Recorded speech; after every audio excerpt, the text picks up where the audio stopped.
به این آموزش میخوام استراتژی رو بهتون معرفی بکنم که از طرف فیزیکدان معروف نیکولا تسلا نشانه های اولیه‌اش رو برای جامعه تریدری برمغان گذاشته. این نشانه ها چیا هستن و ما چطوری تونستیم با اعداد خاصی که نیکولا تسلا ارائه داده به جامعه فیزیک و ریاضی میتونیم یه وین ریت بالای 85% از بازار کریپتو و بیت کوین و سهام بگیریم. اگه میخواین این آموزش رو کامل به جامعه یاد بگیرین، این آموزش برای هم رمزارزها مثل بیت کوین و آلت کوین ها و هم برای فارکس و سهام کاربرد داره و توی تایم فریم های مختلف هم میتونیم ازش استفاده بکنیم و شدیداً سود دهه. خب قبل از این که آموزش رو شروع کنم، ببین برای ما چیزی که مهمه عدد 3 هستش. خب از اصول اولیه نیکولا تسلا چیا هستن؟ اعداد 3، 6 و 9. اوکی، اینا رو اکثرمون شاید بدونیم و شاید برای بعضیاتون آشنا نباشه. من اینا رو دونه دونه توضیح میدم. فعلا ما با عدد 3 کار داریم و توی این استراتژی شدیداً ازش استفاده میکنیم و بهمون خیلی کمک میکنه.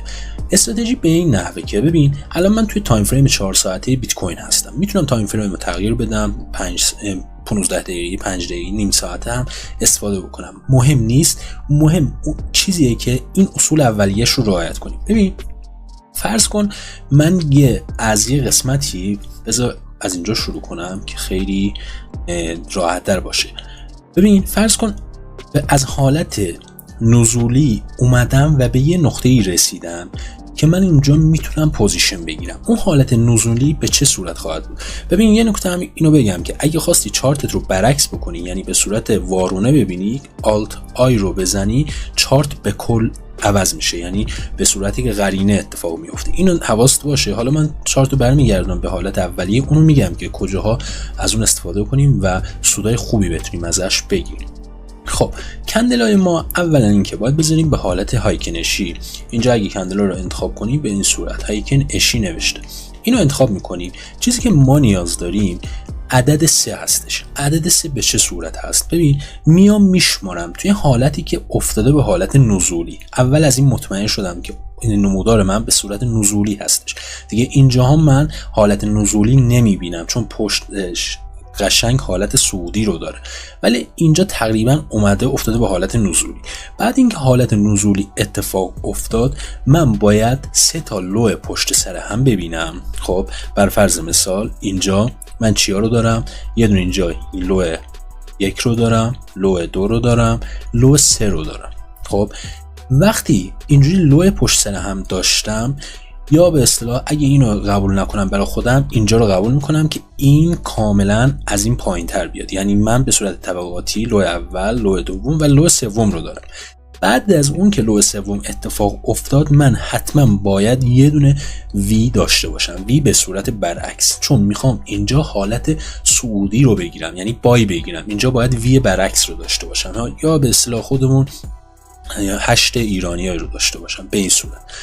بعد از اینکه این اتفاق افتاد و لو این دقیقاً اومد زیر این، یعنی من 4 لو پشت سر هم دارم، بعد از 3 لو پشت سر هم یه دونه حتما باید به صورت وی باشه. به این شکل باشه برای من قبول نیست. یعنی من باید یه شارپی اینجا به صورت اسپایک داشته باشم، بعد بیام به پایین این لو. اوکی، وقتی این اتفاق افتاد، از روی کندلای هایکنشی من وارد پوزیشن بای میشم. به چه صورت؟ بعد از دیدن 3 تا پشت سر هم کندل سبز رنگ برای بای گرفتن.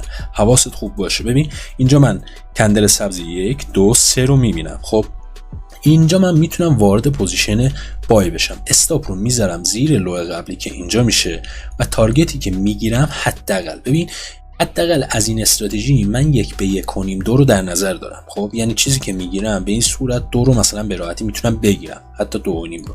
اما اگه میخوای ریواردهای بالایی بگیری، به این صورت کار بکن که چطور اینجا هایکنشی های 3 تا کندلی رو دیدی، ریواردت رو، پوزیشنت رو تا جایی نگه دار که 3 تا کندل قرمز رنگ پشت سر هم ببینی. یعنی من اینجا ببین حداقل میام اینجا 2 تا کندل قرمز رنگ میبینم، از پوزیشن خارج نمیشم. اینجا 3 تا کندل قرمز رنگ میبینم، از اینجا خارج میشم. من دقیقاً از این نقطه از پوزیشن خارج میشم. یعنی چیزی که میگیرم ریوارد 1/5 و 64 هستش، نزدیک به 1/6. حالا شاید بگید آقا کندلای هیکنشی که قیمت رو درست نشونه میدن. نه عزیزم، ببین کندلای هیکنشی تا جایی نزدیک به قیمت هستن. من اگه کندلا رو عوض کنم به صورت کندلای خودمون ببینیم، یعنی کندلای ژاپنی ببینیم اینجا رو به این صورت، ببین چیزی که گرفتیم اینجا کاملا مشخص. صبر کن، کندلا رو عوض کردم. خب از نقطه‌ای که ورود کردیم دقیقاً به راحتی اینجا هم نزدیک به 1/6 رو میبینید که گرفتم از این پوزیشن. ولی ببین دقیقاً کجا گرفتیم، نه نقطه‌ای که قشنگ چارت به من نشونه داد. حالا میرم یه جای دیگه کندلا رو عوض میکنم. ببین نقطه‌ای که گفتم چارت رو وارونه میکنیم اینجا به کارمون میاد. کجا؟ بر فرض مثال من توی حالت اینجا مثلا حالت سعودی هستم. خب اینجا نمیتونم تشخیص بدم که من کجا میتونم وارد پوزیشن سل بشم. اینجا میام آلت آی رو میزنم به این صورت، چارت کلا برعکس میشه. اوکی، حالا چیزی که من دارم، ببین اینجا من حالت نزولی رو میبینم از چارت. حالت نزولی در حالت وارون است، یعنی اینجا به اصطلاح یه حالت صعودی بوده. اوکی، حالا چیزی که اینجا من میبینم 3 تا لو پشت سر هم و همون وی برعکس هستش. ببین 3 تا لو پشت سر هم دقیقاً اینجاها هست، 1 2 3 و اینجا یه وی کاملا برعکسش. اوکی، یا اگه خواستی کامل مطمئن بشی اجازه میدی اینجا چون نزدیک به هم هستن اینو 1 میگیریم، اینو 2 میگیریم، اینو 3 میگیریم. بعد از این 3 من یه وی برعکس کامل دارم. گفتیم این نوع ویا برای ما اعتبارش خیلی بالاتر از این یکی هستش که به صورت نیم دایره هست. اینجا سرعتش کم شده ولی اینجا شارپی رفته بالا، شارپی برگشته پایین و دقیقاً این نقطه از این 3 تا کاملا پایینتر بسته شده. اینجا کاری که من میکنم میام 3 تا کندل قرمز رنگی که دیدم وارد پوزیشن سل میشم. اوکی، حواستون باشه وارد پوزیشن سل میشم. اگه من چارت رو دوباره آلت آی رو بگیرم و به این صورت برعکس بشه میبینید که کاملا به این صورت بوده. خب فقط خواستم راحت تر در نظر گرفته بشه به خاطر همون چارت رو برعکس کردیم. من اینجا وارد پوزیشن سل میشم روی کندل سوم قرمز رنگ به این صورت که اینجا استاپ رو میذارم دقیقاً های قبلی به این صورت.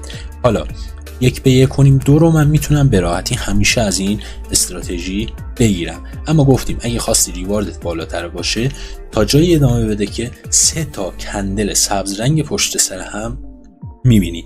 یعنی من اینجا رو ادامه میدم، میام اینجا 2 کندل است، 2 کندل است، اینجا 3 تا کندل پشت سر هم دارم، یعنی پشت سر هم سبز رنگ هستن این 3 کندل.